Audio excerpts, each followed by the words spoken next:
Good morning, or I should say great morning. Yes. I told Bob I wasn't going to take this off the stand. Well, I decided to. Sorry, Bob.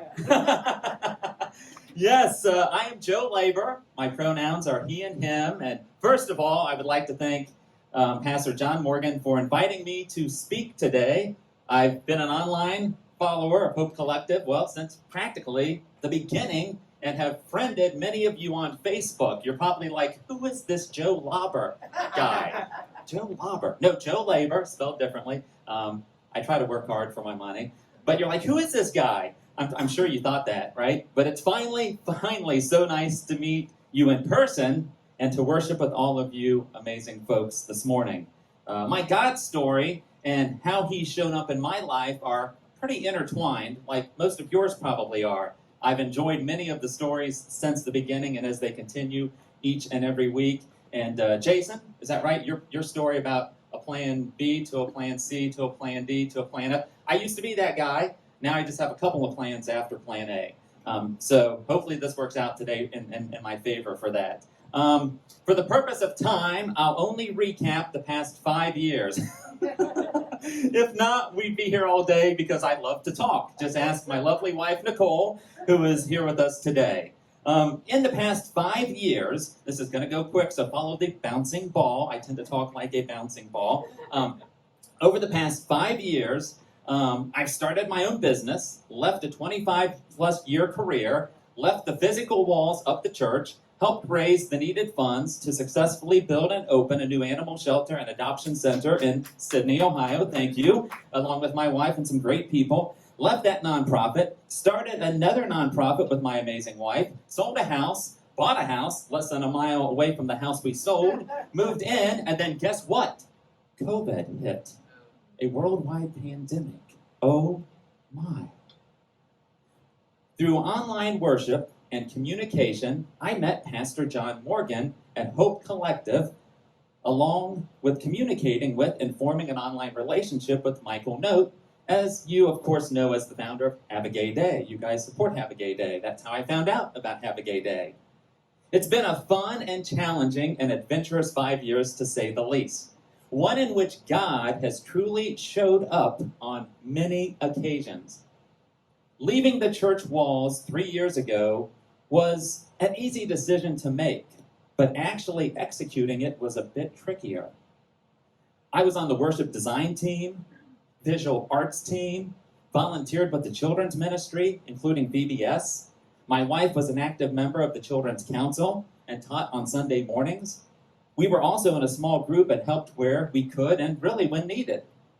Church was a major part of our lives. And guess what? We enjoyed every minute of it.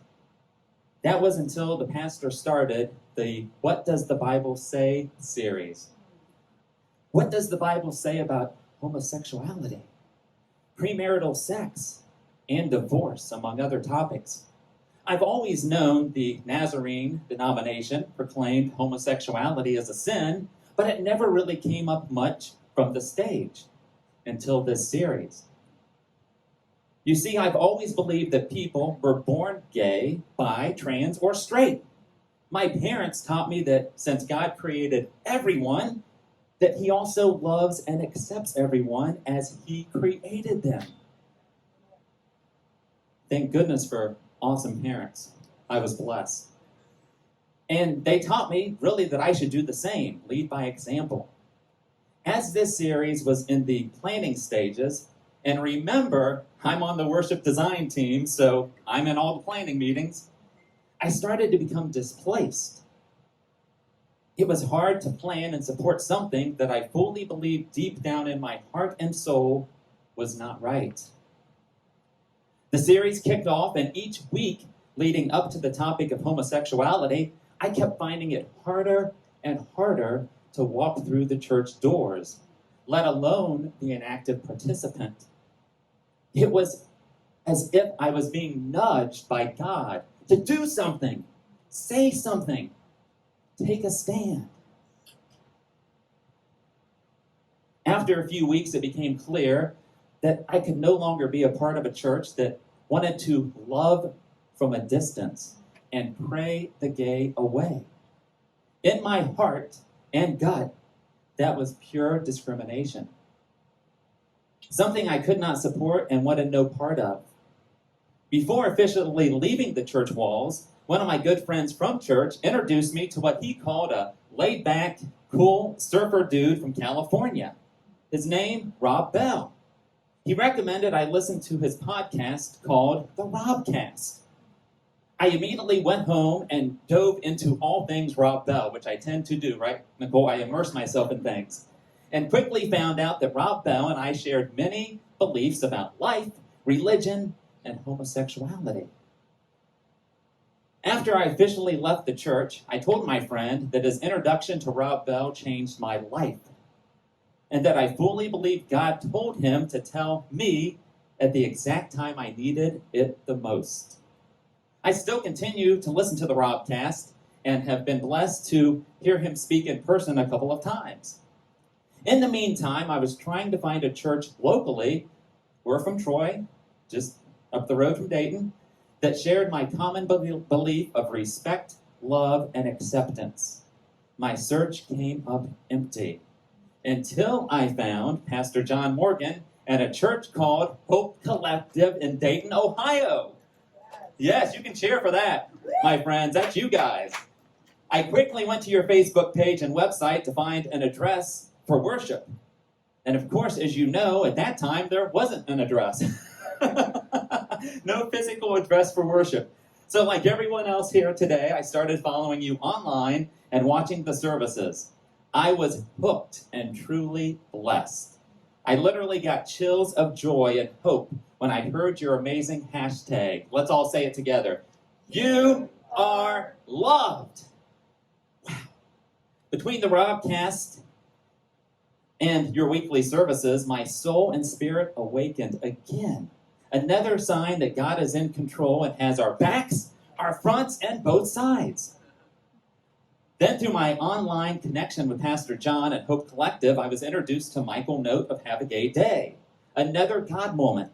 It would take another year and a half before I was really able to reach out to Michael in a more intimate way and help set up and run his new Facebook group, the Unicorn Army, when he was trying to win a new car and donate it to Have a Gay Day. Remember that? Absolutely. That was this past December. I've recently, of course, met Pastor John in person over our love of coffee. And you already know this. But John is the real deal. As humble, loving, and caring as it gets. I also recently met the loving, kind, and gentle Michael Note in person and got a tour of the ever-growing Have a Gay Day. And I don't want to fail to mention that God was working and leading us for 10 years, me and my wife, up to the formation of Labor of Love Pet Rescue. We were dedicated volunteers for our local Humane Society, helped form another nonprofit, SCARF, Shelby County Animal Rescue Foundation. That was to help support the pets housed at the Shelby County Animal Shelter. And as I stated, we helped raise the needed $2.4 million to build the new Shelby County Animal Shelter and Adoption Center, which is operating today, and adoptions are way up, and things are going great. Once that new shelter was built, we felt God's nudge yet again. You know, that nudge, that deepness in your soul to do something, and you should really do it? Well, we did. It was time to leave SCARF and start Labor of Love Pet Rescue. What do we do? That's a good question. How many of you have heard of hospice with an H? Hospice care? Several of you? Well, we are hospice care for shelter pets, or as we like to call it, hospice care. That's our pets are in loving and caring homes. You can learn more about Labor of Love Pet Rescue at our promo table in the lobby. My wife, Nicole, would love to talk with you. I know that Dale, sorry Bob, is already interested in becoming a hospice home. He's hooked. And Nicole will answer any question that you have about what we do. And I totally believe that this moment, right here, right now, and Pastor John asking me here today was God calling on both of us. What's God calling you to do? Do it. Thank you. And remember, you are loved.